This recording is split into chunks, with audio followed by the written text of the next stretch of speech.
حضرت عبداللہ ابن عمر رضی اللہ تعالیٰ عنہ حضرت عمر کے صاحبزادے، مکہ مکرمہ میں ان کی قبر ہے۔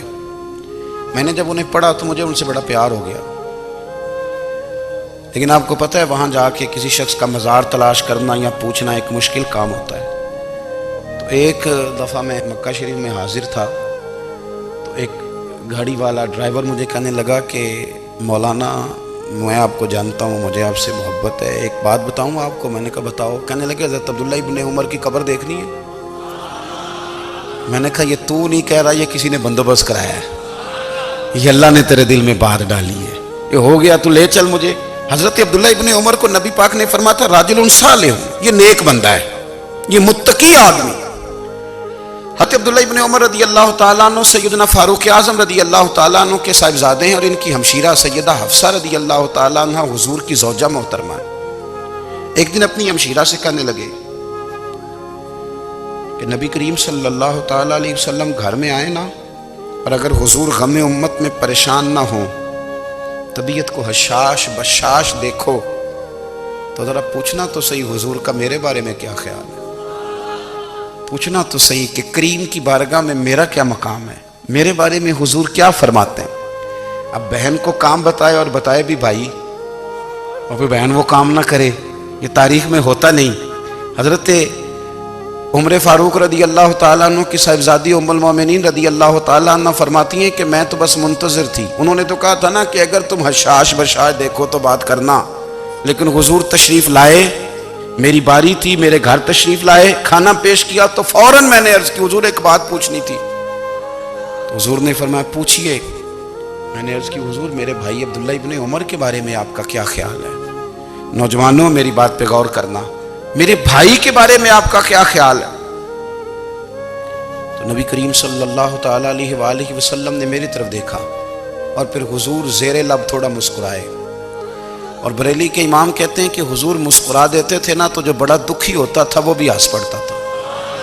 اب سوال پیدا ہوتا تھا کہ پھر تو اس مسکراہٹ کے لیے انتظار کرنا پڑتا ہوگا کئی مہینے کہ حضور مسکرائیں تو رونے والے ہنسیں، تو اعلیٰ حضرت فرماتے نہیں، انتظار نہیں کرنا پڑتا، یہ مسکراتے رہنا تو حضور کی عادت ہے۔ جس کی تسکین سے روتے ہوئے ہنس پڑے، اس تبسم کی عادت پہ لاکھوں سلام۔ یعنی یہ تو عادت ہے حضور کی مسکراتے رہنا، اس کے لیے انتظار نہیں کرنا پڑتا۔ بھائیو آپ خیال رکھیں گے، غور کریں گے، حضرت عبداللہ ابن عمر رضی اللہ تعالیٰ عنہ کے بارے میں پوچھا تو سیدہ فرماتی ہیں کہ نبی کریم صلی اللہ تعالیٰ علیہ وسلم نہ زیر لب مسکرائے اور فرمایا حفصہ تیرا بھائی ہے تو اچھا، لیکن میں نے سنا ہے کہ عشاء کی نماز پڑھتا ہے تو فجر تک سویا ہی رہتا ہے۔ او نوجوانوں، 10 بجے تک سونے کی بات نہیں ہوئی، 9 بجے تک سونے کی بات نہیں ہوئی، 11 بجے اٹھنے کی بات نہیں۔ حضور فرمانے لگے میں نے سنا ہے کہ عشاء کی نماز پڑھ کے سو جاتا ہے اور فجر تک سویا ہی رہتا ہے، اسے چاہیے کہ تہجد کے وقت اٹھا کرے، اللہ کی بارگاہ میں حاضر ہوا کرے، آہوزاری کرے، سجدے کرے، عبادت کرے، اٹھتا ہے اور فجر میں جا کے اٹھتا ہے۔ حضرت جناب حفصہ رضی اللہ تعالیٰ عنہ کہتی ہے میں نے جناب عبداللہ ابن عمر کو پیغام دیا اور میں نے کہا میرے جوان بھائی سن، نبی پاک نے فرمایا ہے تو اچھا پر تہجد میں نہیں اٹھتا، نفل نہیں پڑھتا۔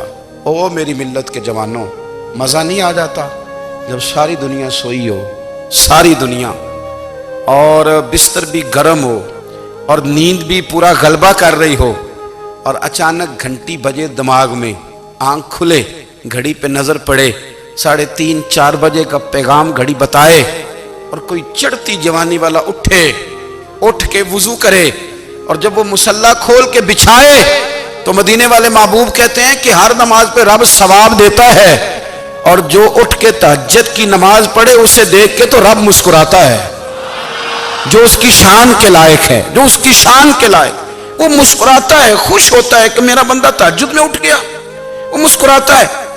کاش ہماری صبحیں کبھی اپنے مالک کے نام ہو جائیں، کاش کے صبح۔ حضرت ابو الحسن رحمۃ اللہ تعالیٰ علیہ